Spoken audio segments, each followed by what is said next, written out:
So good evening, welcome to the Midstream reading series. So glad to have you here. I'm Diane Jarvenpa. There is a tradition of the Dave Show of Midstream reading series to go around the room and just say who you are and what connection you might have to books, whether it's writer, reader, teacher, I don't know. So I'm going to start here. Right. My name is Jean Lutz, and I'm a poet-writer.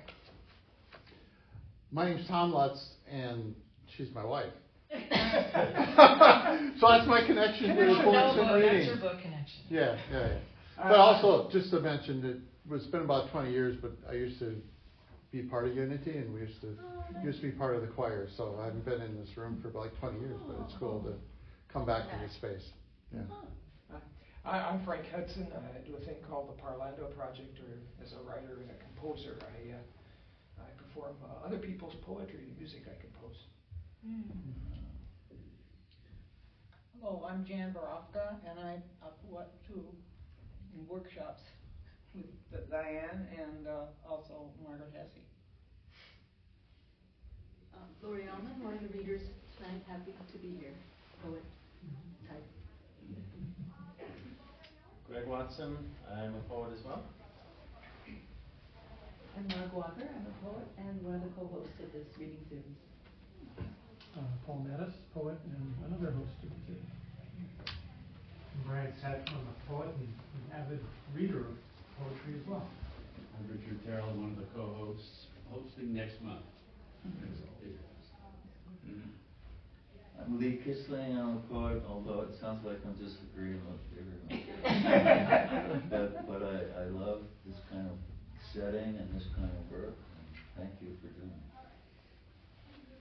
And I'm Mary Patter, MP Flandrick. I'm a poet and writer and co-founder of Twin City Women Poets in 1970 when women were kept out of poetry readings because, well, we'd have them if we knew any. And also, oh, you don't write poetry, it's confession.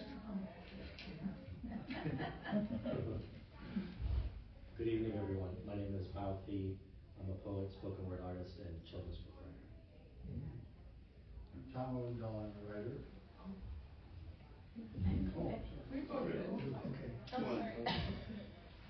Oh, I'm Pat Baron. I'm a poet, and I come here for the community. It's the best gathering of writers that I know of, and readers and lovers of poetry. Yes, I'm John Krumberger, and I agree with what Pat said. I claim to be a poet, and I've been getting away with it for some time. Ditto. But who are you? Oh, Tim Young. I'm Michael Moose, I'm a poet, and I'm feeling better already.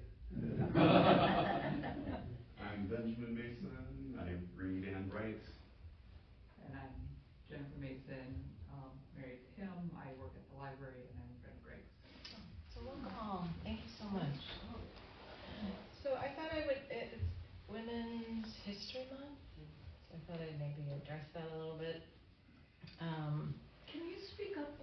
Okay, can you hear me? Yes, you're on my All right, so sorry. I know better.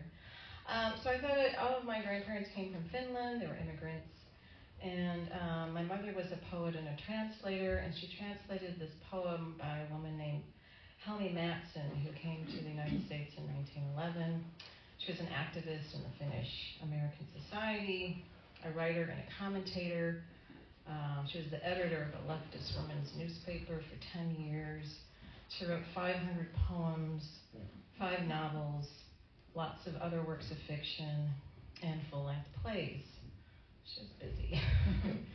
But she was an activist and a suffragist. And so in her later years, she wrote this poem that my mother translated. It's called Minä olen vanhan ja nuori. I am old and young. Everyone can see I am old, but my soul is young, soft and warm, like the feather of a dove. I am old, but I am a volcano that pushes out hate as though it were lava, and finally love faith into a person, at the same time, a wound. I am old, but as unbending as steel, not giving in when I'm in the right. I don't believe in the strength of stupidity. I gather together healthy souls. I learn from them and offer my knowledge. And in my old age, I continue to carry a torch. I am old, but at least I'm not asleep. Seriously, we must rescue the human race from danger. I am old, but I travel along with millions. And then, one day, I will quietly close my eyes.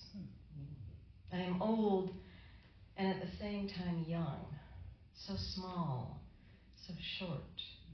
Yet I look high up, like a mountain. I live a day at a time. I live in the era of great happenings, violent life. I live during the creation of the world and the time of the atom. So our first reader is Lori Allman. She's an essayist and poet whose writing is inspired by the natural world. Her work has found expression in public radio commentary for NPR and KFAI, in song lyrics, video documentary, plays, and monologues designed for live performance. She received a Minnesota Book Award for her creative nonfiction book, Far From Tame, Reflections from the Heart of the Continent. And her recent book of poetry, An Hour From Now, was awarded an MIPA Gold Medal from the Midwest Independent Publishers Association. She has been a course instructor for the Loft Literary Center and is founding co-editor of Agate Online Magazine. Please welcome Lori Allman.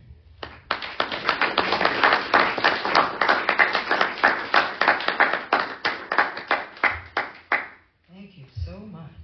I'm bringing my phone to keep myself honest on my time.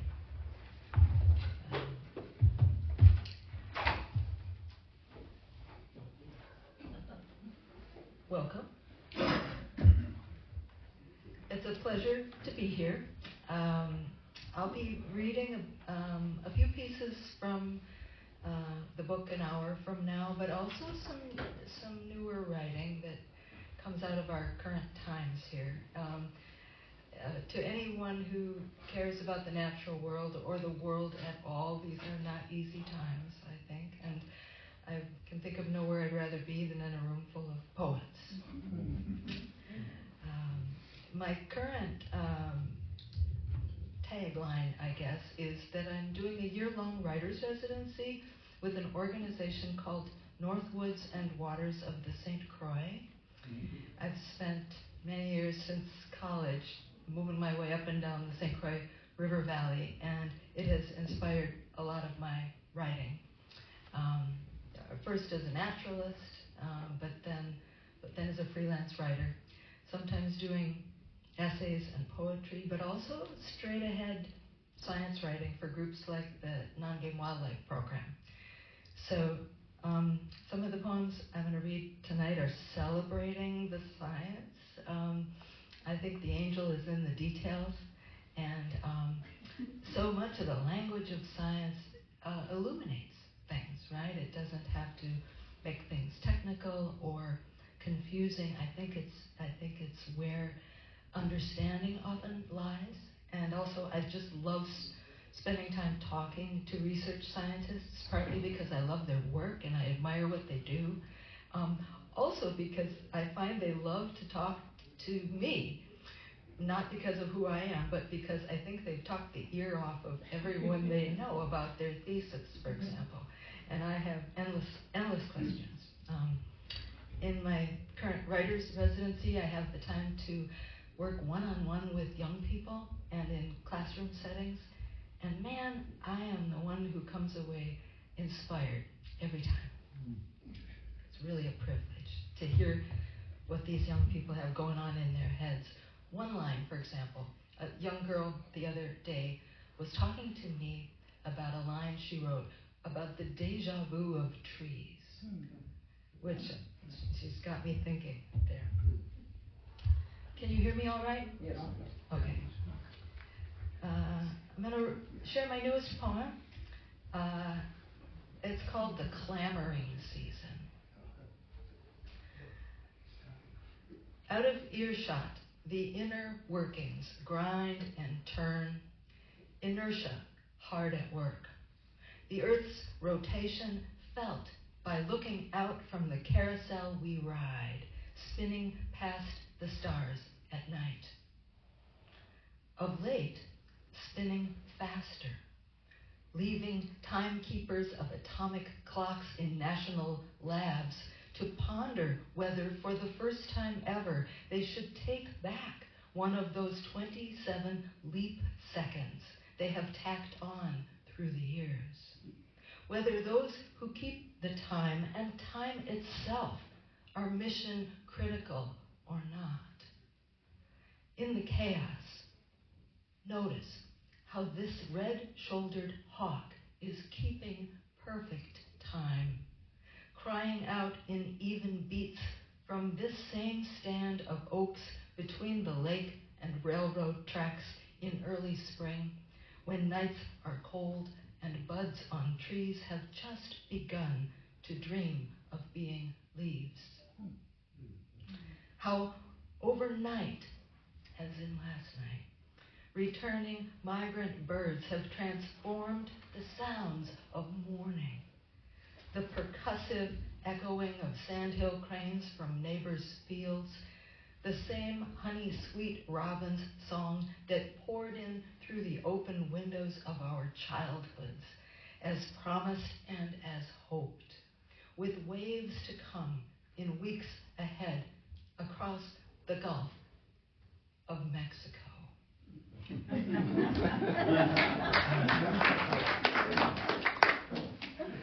This spring, if anyone was holding back, is the perfect time for all of us to clamor.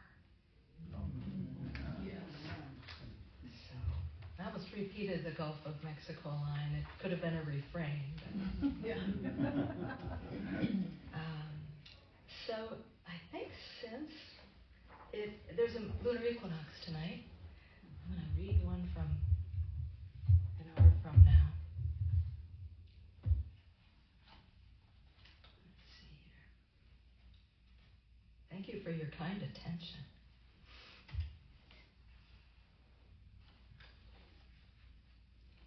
I should use bigger pieces of paper to mark things. All right, lunar eclipse.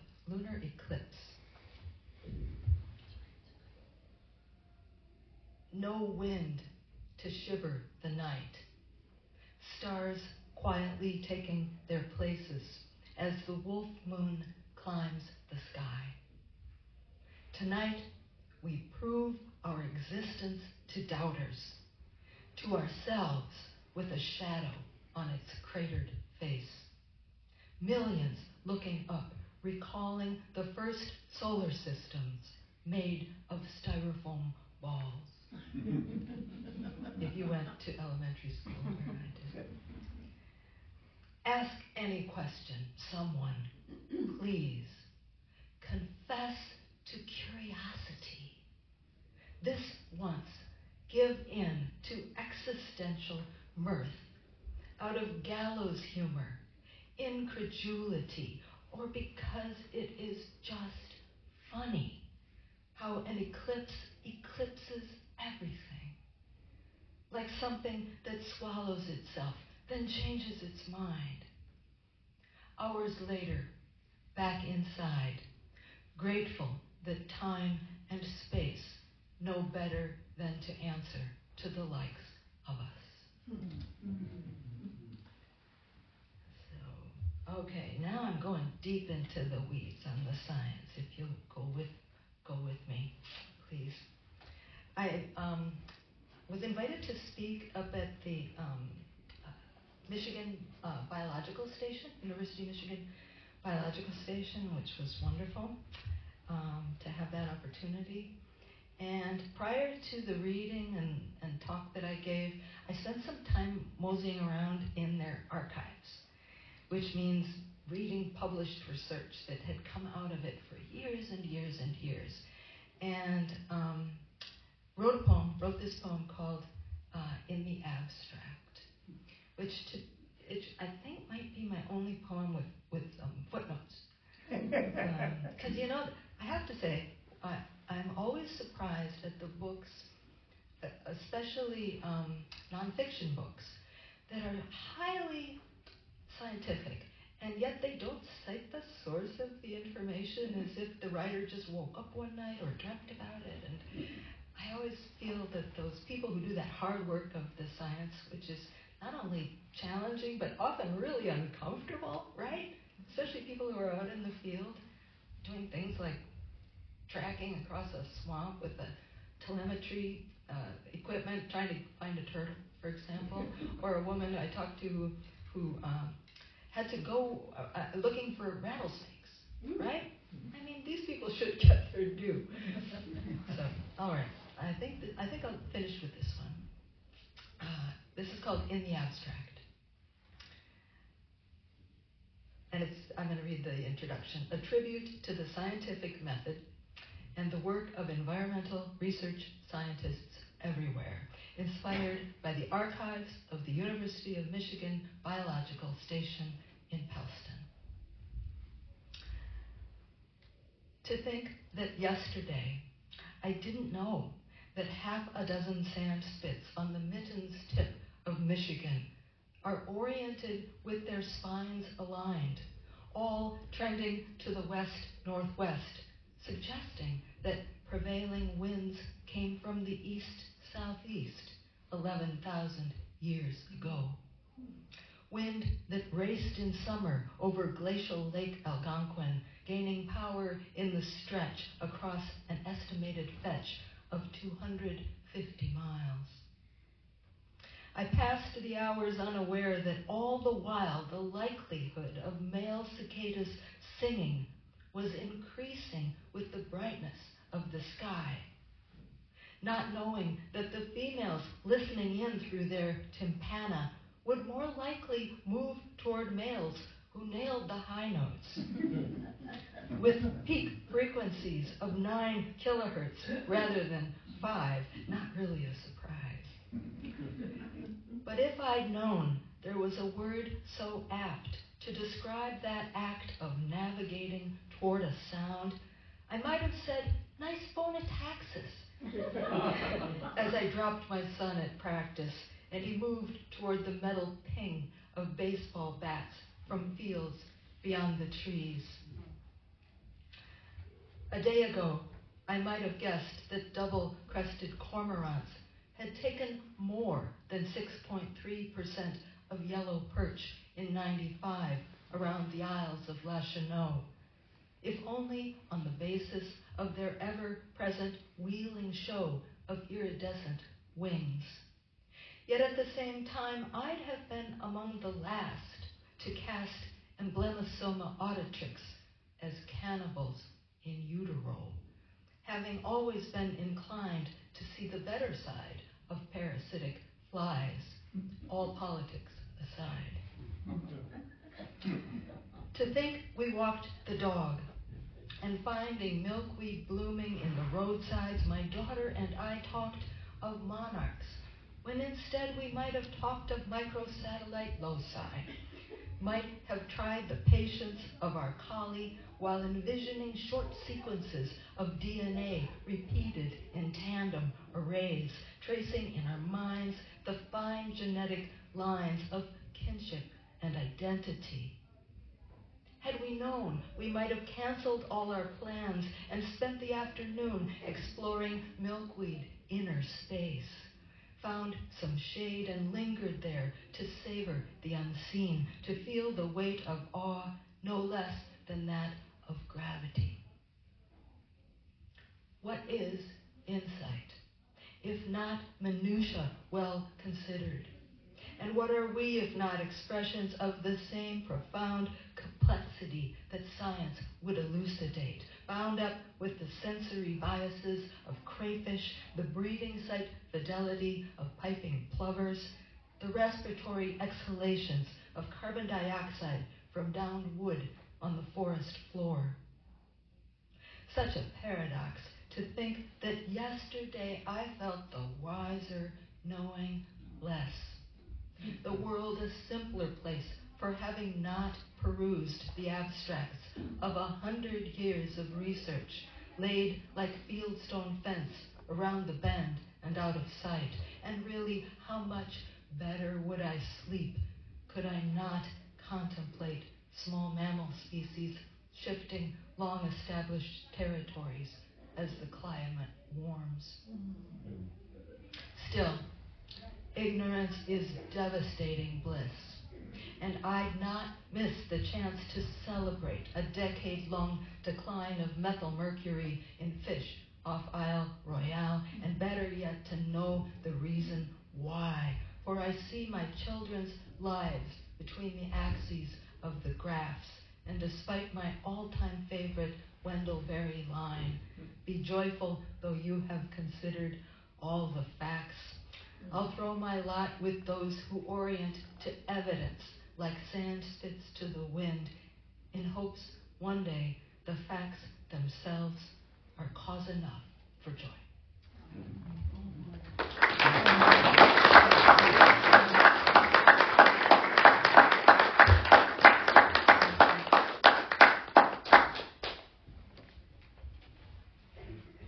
Thank you so much, Lori.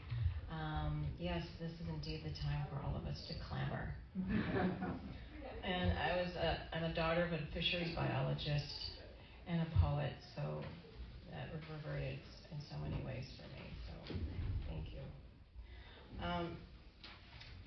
Our next reader is Bao Phi. He's a Vietnamese-American refugee, a Minnesotan, spoken word artist, poet, children's book author, and single co-parent father.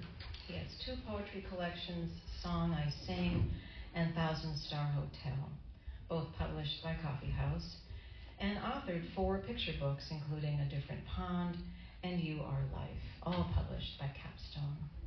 He was on the editorial team of the 2024 anthology, We, the Gathered Heat, Asian and Pacific Islander Poetry, Spoken Word and Performance. His work can be found in anthologies such as A Good Time for the Truth, Octavio's Brood, Spoken Word Revolution Redux, and The Cleaving, Vietnamese Writers in the Diaspora, as well as a special issue of McSweeney's, both to be released in 2025. Please welcome Bao Phi.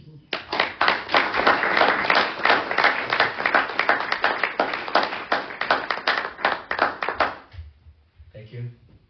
It's good to be here with you all. I'm just going to jump right into it. So I'm going to read this from my mom. It's called Go To Where the Love Is. Now, there is a high fence around Mom's garden and the sidewalk. Wood and chain link, thunderdome of the ghetto. A dope boy had run in, ditched something. Police with their dog spent 2 days turning it all over, dirt to ditch, in search of proof. These things that have nothing to do with her. More than 2 decades ago, she was squatting, fixing up damage someone had inflicted on the easiest of targets, the gooks in the neighborhood. Across the alley, a multicultural rainbow of boys shouted insults at her, Asian and woman, forged in translation into slurs, cutting and rusted, tearing and worn, needing no translator in order to wound. They were endlessly full of youthful breath. A hurricane never grows tired. It destroys until it doesn't. She won't call the police. Vietnamese people know people in uniforms make things worse. I stood there and could say nothing. Not even that I'd write a poem about it 20 years later. The worst powerlessness is when wicked men and boys come for your family and you can do nothing. Now, behind her high fence, she gives cucumbers to my child, asks me to fix her Vietnamese cable channels. I don't know how. She says she'll die in Vietnam. She's always said this. It is quiet all around. She opens the heavy gate. Nothing on the other side, kept out. Stretching both ways, the sidewalk is gray and smooth, perfect even where it is cracked. She smiles, does not even look beyond the fence. I don't ask if she remembers. She sends me home with bags of food she made herself. Love is not neutral, never. So, there's like these Stanley Quenchers that they're like these water cups that people went crazy over, and like people would like sell them on the black market or steal them and try to resell them. They were just this hot commodity. I think they still are, but people went insane over them for like 15 minutes. You know how it is. Ode to the untouched rack of Stanley Quenchers at the supermarket. I know what it is like to suddenly be wanted and unwanted, stampeded towards one moment, left for a cold, distant death the next. To be roughly in the category, but not quite the right shape or shade. Double wall vacuum insulation, BPA free, reusable straw, powder coat finish, dishwasher safe. I too have asked, while hanging from some hook, unwanted, what's not to love?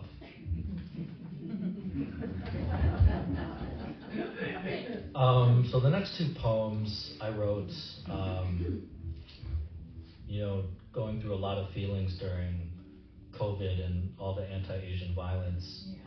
Not just obviously, so I've said this publicly before, the anti-Asian violence that people who look like me experience was a site of multiple violences each time. So once is the violence itself. Second is the denial that white supremacy and racism is involved in that act of violence. And three, the failure of anyone to link that to any type of history. So that's the happy subject of these next two poems. MIA, missing in Asian. If the stories tell us, Italians sang beautifully across their balconies to one another, while the Chinese squatted in gray concrete squares like they were told to do. What did this teach our hearts? If the report says Black, Indigenous, and Latinx suffered disproportionately from COVID, while the fine print says it was conducted only in English and Spanish, what did this train our minds? If all the murals of solidarity that my child sees mentions Black, white, Indigenous, Latinx, women, LGBTQI, the working class, the poor, people with disabilities, what jigsaw hole gapes missing in the puzzle of that solidarity? If Asian people are deported, beaten, mauled in the same streets we walk, work, sing, march on now, but also after 9/11, after Buy American, after Vietnam, after Japs not welcome, after, what does this say about our souls?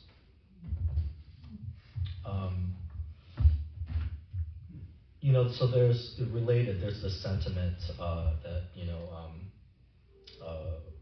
Asian people are the least oppressed, and somebody has, said we're closest in proximity to white, which is, I think, one of the dumbest things I've ever heard in my life. And there's this whole thing about oppression Olympics, right? People are like, I'm the most oppressed, right? And what's interesting to me as an Asian American who considers himself progressive is that people say things like, we shouldn't do that. We shouldn't play oppression Olympics. And then in the next sentence they'll say, but Asian people, they're not really that oppressed. We shouldn't play oppression Olympics, but Asians are the least oppressed, lols. I'm reminded of all the men of color conscripted to war side by side with my father and against people who looked like my father, including our relatives. How we're hated, how we're still hated in this country that won't dig a hole for our bodies, but expect our ghosts to give up haunting. Deport us, bomb countries full of people who look like us or look adjacent to us. Say we caused COVID and we're eating your pets, but still vote for me. Should I tell every story of goop this, chink that, collect pearls of white tears shed for us, and buy myself a tiny corner of this land that doesn't even belong to me, that I'll paint myself into, this country where I'm told by everyone to make room for everyone, when no one who ever says everyone ever means my people? Our flag is never the right color, surely not the right size. But I don't want to add flag to flutter. They're all dyed in blood, planted in stolen or soon to be stolen or burnt and bombed fields anyway. I don't wish anyone to suffer in our stead. Instead, I imagine what would it be like for no one to ever have to write a poem like this. And I'll end with this one. And the title's in, it's that fancy thing where the title's part of the poem and you just go right into it. Thank you all for being here. Thank you for the opportunity. Some may say a poem won't change a goddamn thing, and maybe they're right. The dream that is turquoise water will be drained completely from earth. We'll burn the remains until we can no longer remain. The bullets will dig deep enough to end your family's song, and the poems will have done nothing. You can write the stars as an unlimited scattering of hope, or in the long lights on the cattails by the river, the way the moon pulls you by both science and sorcery. None of this will change the fact she's the only one who can say yes to your heart, the most merciless muscle. You can make it your life's work to learn that funny stories about possums and pictures of raccoons holding switchblades are the key to your child's unending laughter. Write poems that make thousands of people wish that you were their father. And that will not keep your child from one day leaving you behind. And yet, we march in the street anyway. We love anyway. Father anyway. Hope is a horizon made of tissue paper. As the open flame of the sun rises and sets, yet we live on it anyway. Someone has to love what in the end could be useless. Someone's got to hold it close.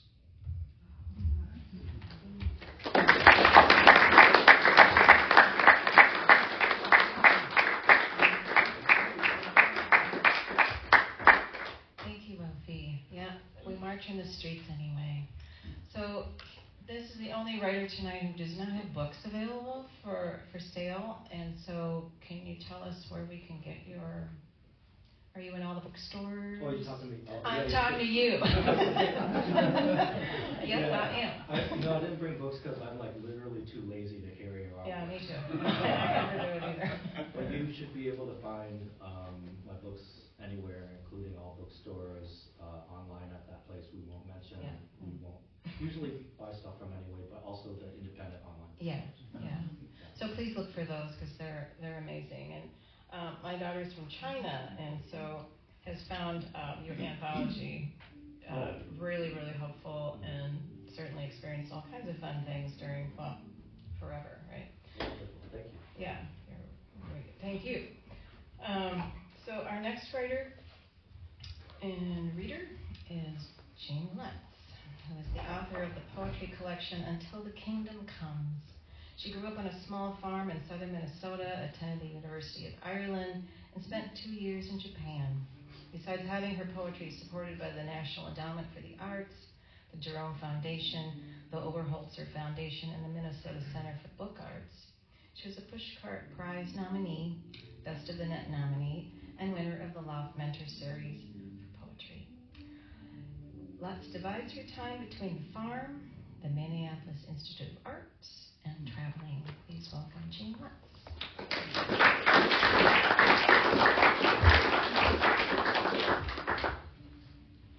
Kind of wavy. Hello, beautiful people. Hello. Diane, thank you very much for including me tonight's reading. It's very good to be here. So I have 6 poems. The first 5 are from my book, which celebrates and laments the very large, very Catholic Moravian American farm I grew up on in southern Minnesota. I don't know why, but one time I lied in confession. It was in 4th grade. I examined my conscience, memorized my list of misdeeds, made the sign of the cross. But when I asked Father to bless me, all goodness, wit, and reason fled. Phony sins poured out of my mouth. Father, I told my little brother to ask Dad for a cigarette and a beer. And Father, I'm the one who taught the classroom parrot to say, Bishop is a bum, Bishop is a bum. When the priest muttered his shock through the confessional screen, it only encouraged me. Father, I said, I detest all my sins, but most of all, I am heartily sorry for robbing Gornson's candy store with a sawed-off BB gun. That night, the priest died. They found him sitting in a chair in his room in the rectory. Your sins killed Father Hartman, my family teased. But they didn't know I lied. Somehow on the bus and at school, everyone knew, everyone whispered, her sins killed Father Hartman. Everyone wanted me on their kickball team. I was glorified, horrified, and mortified. I prayed, I lamented, I asked Mary to intercede, unable to comprehend what it was I'm capable of, wondering what I could or could not control through the power of lying. To this day, I don't know. But maybe we are most alive when we're between prayers, in danger, and not sure at all.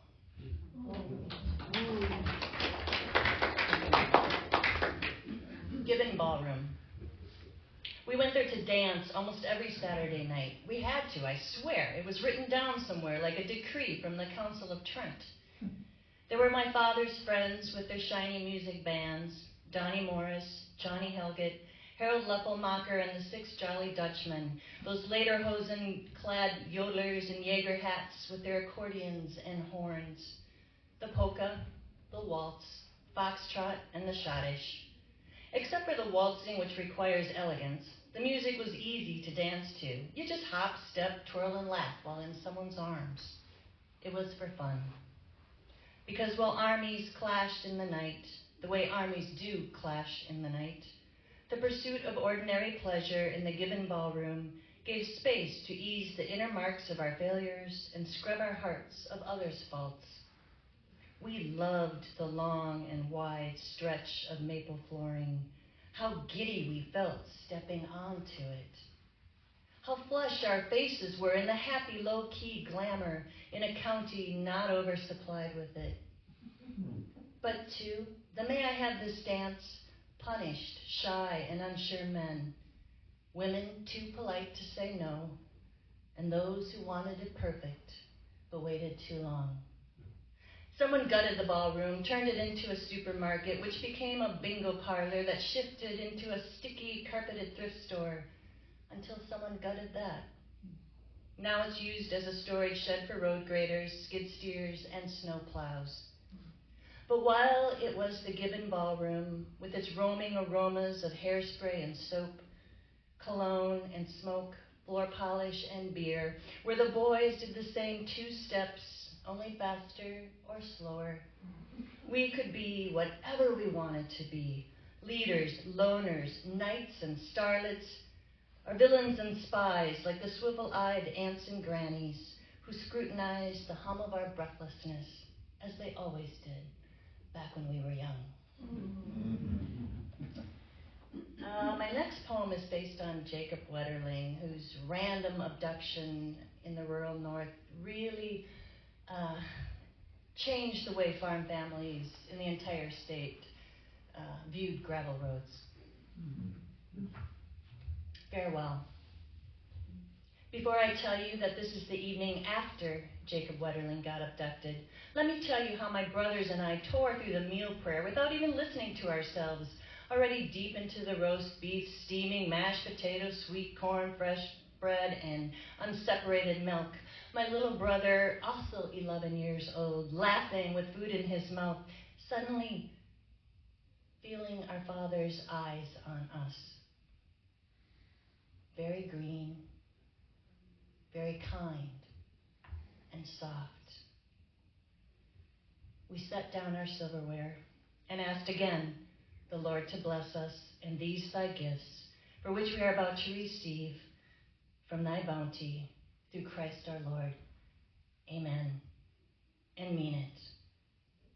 And in this way learn that our childhoods were passing and we were entering the world.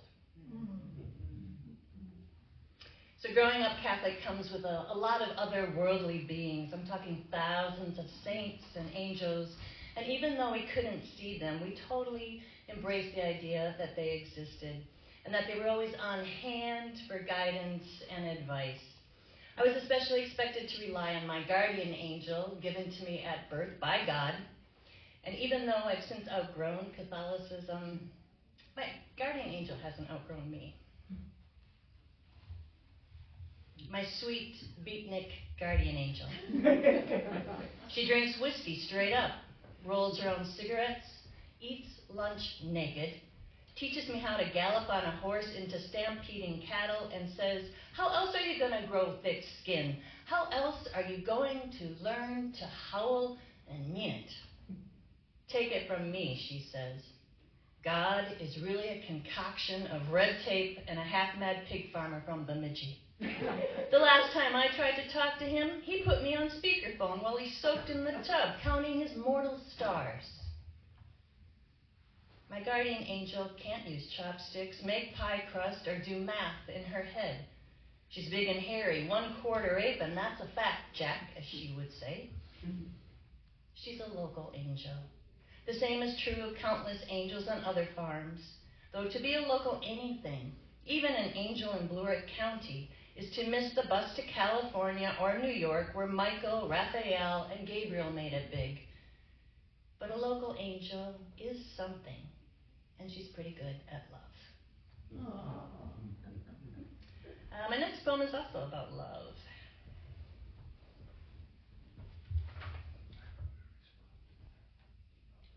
In good thunder for a family wedding where the groom sings Purple Rain to his bride.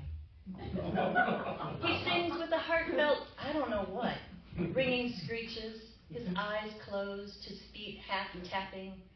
Despite swooning good looks, he has always been unlucky in love. Yet here he is singing a black man's song in a tiny white town named after a Dakota leader about how he never meant to cause her any problems, about how he only wants to see her laughing, which gives piquancy to this moment. It is, after all, his 4th marriage, to a hairdresser 2 decades younger. He sings as if begging a blessing from God, the church, from us, from his new bride's ex-boyfriends with their apps, tattoos, and beards, and his new bride, who he will no doubt annoy and fail in 1,000 different ways, 1,000 different times.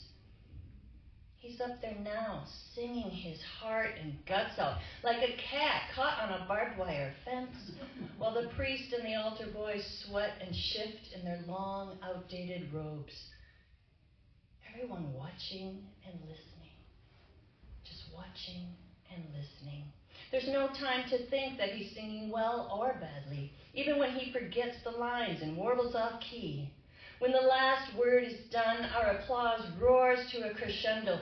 All of us in good clothes, who would never stand up like that or sing like that, not in 1,000 years, let alone believe in marriage again, over and over and over and over, so stupidly, so beautiful. None of us in good clothes, sitting in the pews. And my last poem is from a manuscript I'm currently working on.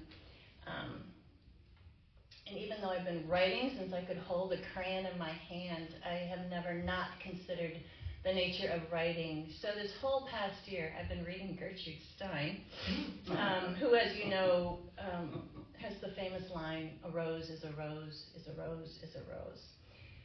So this is not only for her, this last poem, it's for all of you. Thanks again for being here.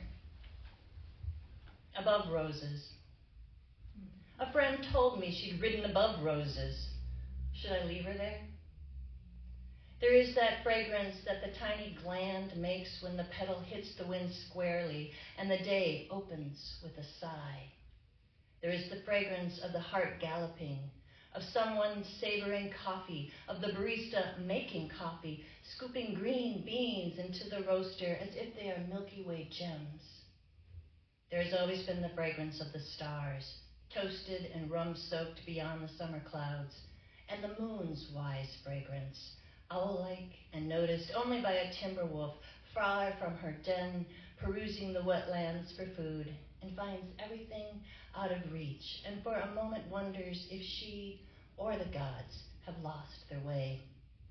Most holy is the fragrance inhaled in sleep. That is the rose. Whatever we smell, even if it's only for a moment, zephyr of breath, the lift and drag of lungs as a sailboat on the whale road that must always bring us home. Even if we smell nothing, the scentless trellis asleep, the garden mercifully at rest, the sun a pilot light before dawn, and the wild roses of the northern Midwest scrambled hot and closed.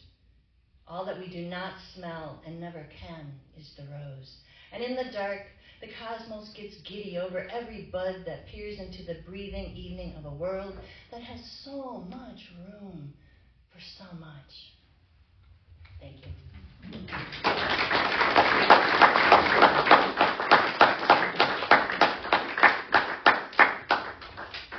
Thank you, Jean. I'm not Catholic, but boy, I would love to beckon a beatnik guardian. Wouldn't we all? So this is the time where we thank the church for allowing us to use this room. So the tradition is to pass this little basket around if you feel like you want to donate. It goes to the church for letting us use the space.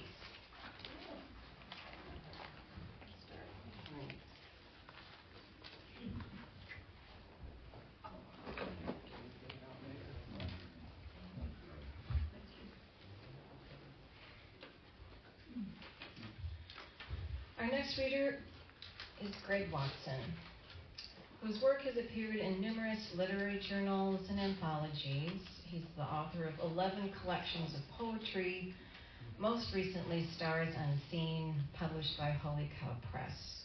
His work has been nominated for the Best of the Net and the Pushcart Prize. He is also co-editor with Richard Broderick of The Road by Heart, Poems of Fatherhood, published by Noden Press. Please welcome Greg Watson.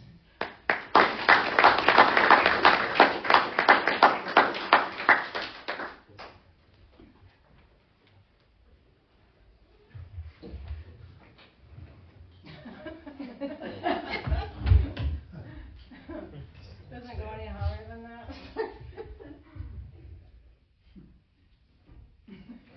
I'll try to project.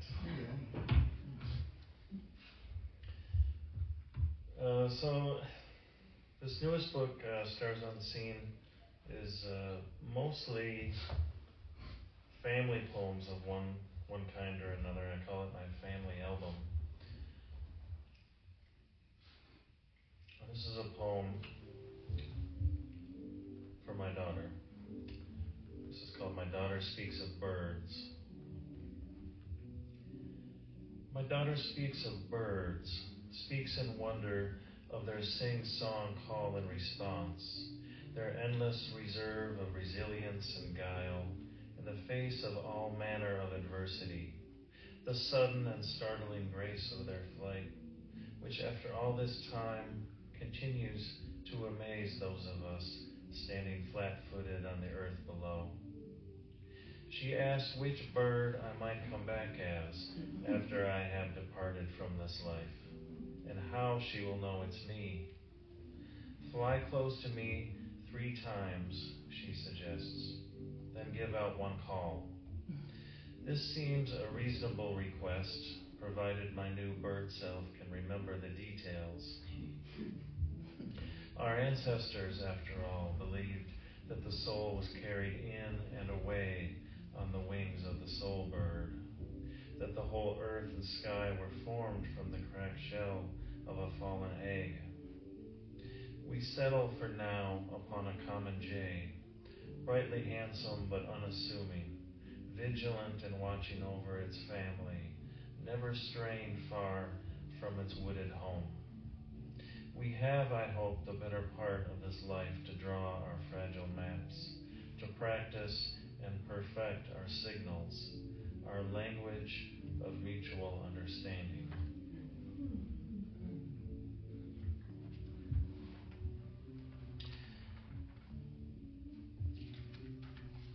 And these two poems kind of run together, at least in my mind.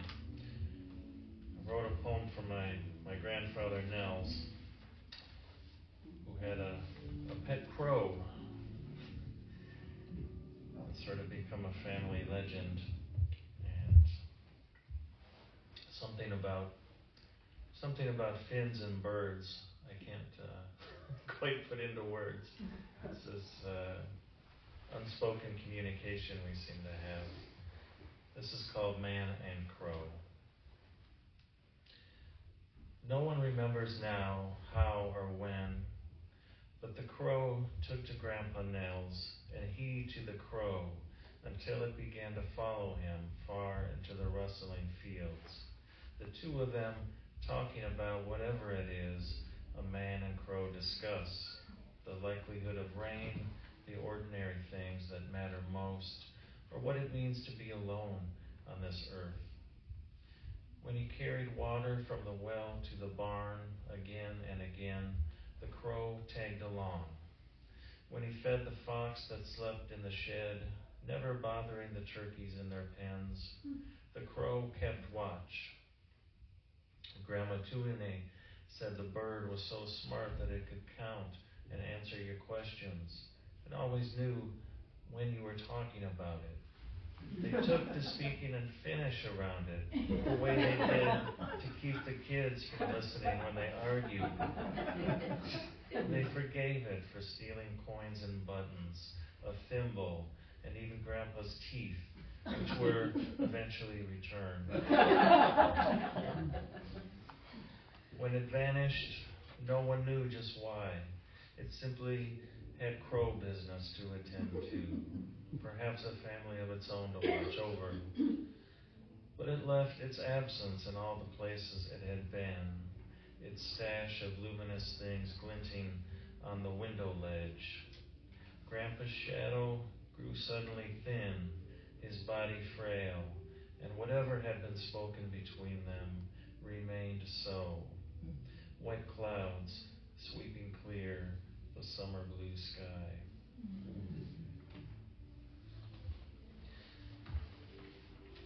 So my cousin happened to mention last week that she had another anxiety dream about, she calls them her waitress dreams, dreaming of old jobs. And I still have those every now and then, just dreaming of old dead-end jobs and being stressed out. And that's the name of this poem, Dreaming of Old Jobs. We still dream of those old jobs, the ones leading only to the next shift, the next break, the next paycheck and day off, to rest and to worry and to start it all over again. Those jobs that we gave so many years to follow us like ghosts, tracking us down in our anxious sleep, as if we had left one detail or another unfinished, forgot to lock up or turn the thermostat down. The waitress balances her tray of trembling water glasses 2 decades after she has retired, a cacophony of voices still calling out their orders. The bus driver turns his oversized wheel onto a street with neither a name nor discernible stops. Your mother still packs shells at the munitions plant 10 hours a day, and your brother tears sheets of steel from the shearing machine into eternity, tiny stars of metal glinting beneath his skin. While you stand on the loading dock of a crumbling factory, ringing the service bell again and again. It's so early the birds are not yet stirring, the winter darkness folding in around you. But you have been here long enough. If no one answers this time, you think, you'll force yourself to wake and be gone.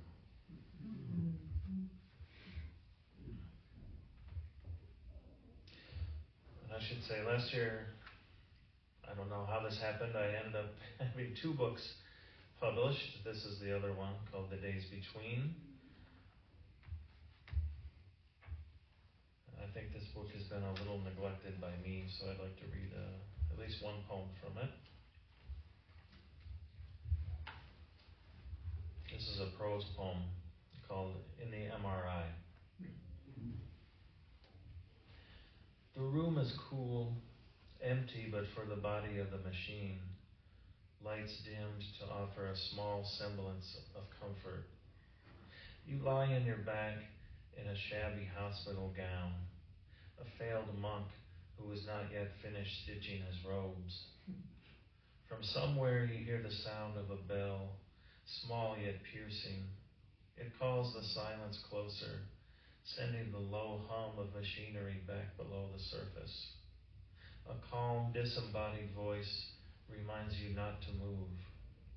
You will be instructed when to breathe, it says, and when not to.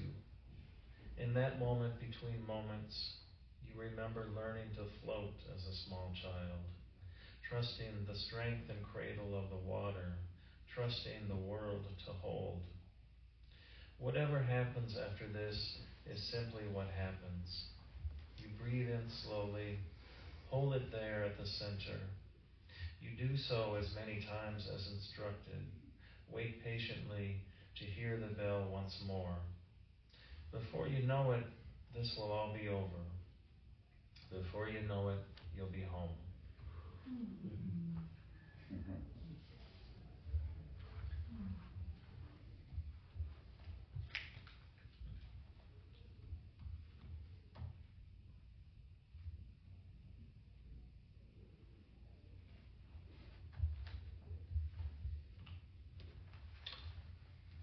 I'll read this one. I don't usually read this one, but I'll read it for Diane since we were talking about Finnish rabble-rousers.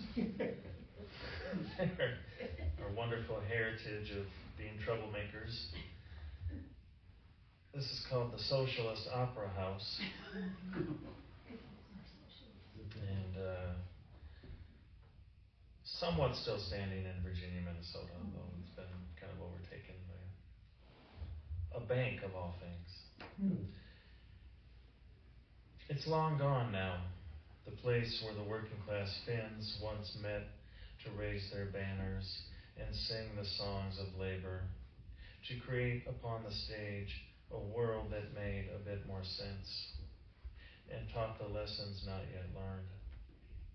Gone now are the dirt farmers with broken English and missing fingers, the rebel girls and rabble-rousers, the miners who shed their blood for a day's pay and a day of rest in this land of the free. Gone now, one dream swallowed by another when no one was looking. Though the bones of this building remain, housing yet another office, yet another bank. The stage is still there, hollow and long unused, holding close its secrets in dusty curtain folds and boards.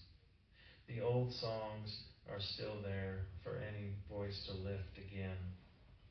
The prop ship still hangs in the dust of darkened rafters, white sails torn and frayed, ready to set sail for a paradise, real or imagined, so very far from here.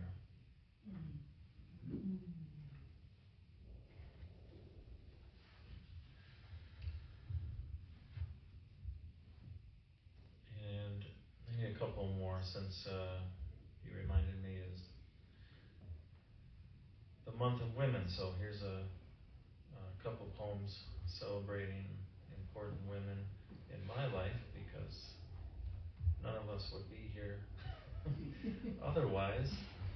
This is one for my grandmother, Tuane, who left this world in a kind of tragic way, but that's not what this poem is focused on.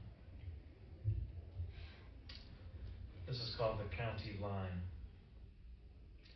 Having waded through the green waves of ditch grass and wildflowers, bramble grown nearly waist high, the prickly stems of young strawberries and the private cosmology of gnats, we arrive like casual explorers to examine the broken foundation, hidden from view off the highway, of what once was the county line bar, place where my grandparents, only yesterday it seems, served up libations to the always thirsty locals and those passing through, no doubt consuming as much as they sold. Who's to say that these ruins are not sacred, or that their ghosts are unworthy of remembrance? Just over there, my grandmother stood for what has become my favorite photograph of her, framed on either side by my grandfather and two regulars, laughing, girlish, and seemingly without care. Her small dog held close against her, one cloud of breath, all but invisible, hovering in the crisp winter air. This is how I want to remember her. Her smile like a sudden flash of daylight, the gold in her hair shining, even in black and white. Before the loss of a son on the other side of the world severed something in her irreparably. Before the alcohol bruised and the weight of her days became too much. I need to remember this moment, if only for myself. To remember that she knew joy upon this earth, the ease and gentleness of common things, that she loved and was called beloved in return.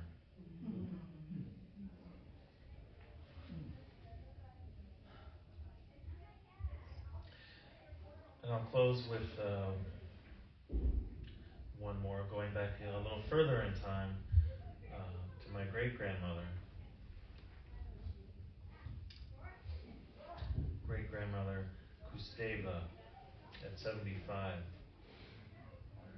In the photo, grown cracked and distant with age, my great-grandmother Kusteva is seated outdoors, her plain dress dignified, unadorned, a large birthday cake balanced on her lap. Her face, remarkably unlined, looks on quizzically, head tilted slightly to one side, a thin glimmer of a smile shining forth through shadow. She is centered perfectly in the frame, as she was undoubtedly in life, yet clearly seems unaccustomed to such a fuss being made. In the lower left, the back tire of a Model T cast its lengthening shadow, a tangible bridge stretching from one century to the next. While further off to the right, a milk pail stands as a reminder that this life is a life of work, its chores never finished, and that cows, chickens, and children pay little heed to the Sabbath. But in this moment, at least, she appears content with it all, the moment of stillness well earned. In the next, she will draw her breath in deeply, blow the candles out like so many sparks of light in the night sky, out past the camera's shuttered lens, beyond her own imagining, far enough to find us here, still in need of such light. Send more, grandmother. Send more. Thank you.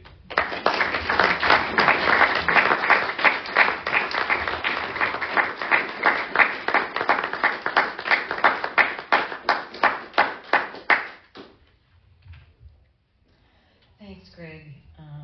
Tender poems, but also rabble-rousers, which we always want to remember. So thank you all for coming. One of the traditions also, well, other than purchasing books or going on websites you're not supposed to go to buy fees, go to great bookstores, independent bookstores for those. We go to Sweeney's afterwards if people are up for that to continue talking about whatever the hell we're living through right now, and also some poetry maybe. I would like to say that April readers with host Richard Terrell will be writer-poet Ellen Rogers, poet Jose Felipe Ozuna, poet Ken McCullough, and poet Amy Fleury.